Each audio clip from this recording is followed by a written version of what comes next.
Recent Sachin নামে একজন, সে একটা কেস করছে। সেই কেসটা কার নামে করছে জানেন? সে তার বাবা মার নামে কেস করছে।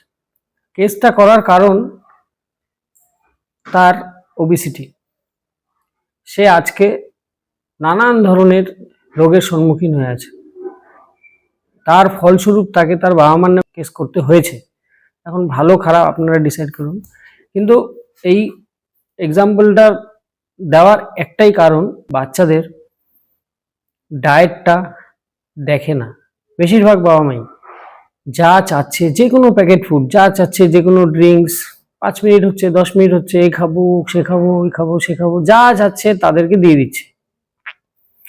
তাদের কোনো রকম মুভমেন্ট খেয়াল করছে না, যে যা গিয়ে একটু মাঠে নিয়ে যাই, যাচ্ছে না, যাবে না বলছে যাবে না, বাড়িতে বসে গেম খেলতে যাচ্ছে, দিয়ে দিচ্ছে।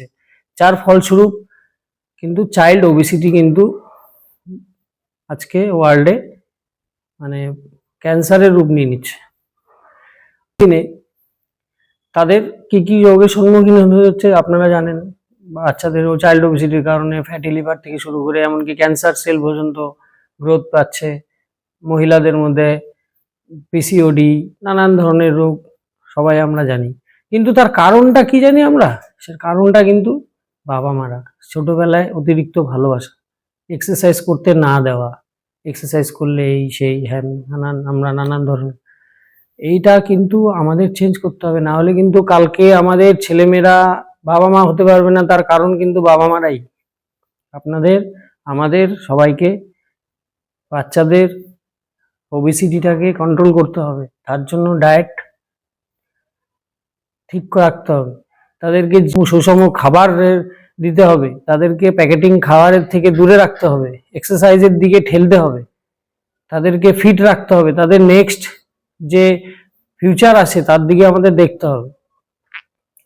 এরকম শুধু ভালোবাসার নামে, বাচ্চাদের ভালোবাসার নামে কিন্তু তাদের ওবেসিটির দিকে ঠেলে দেওয়া কিন্তু ঠিক হবে না। আমাদের সবাইকে সাবধান হতে হবে। সাবধান হন।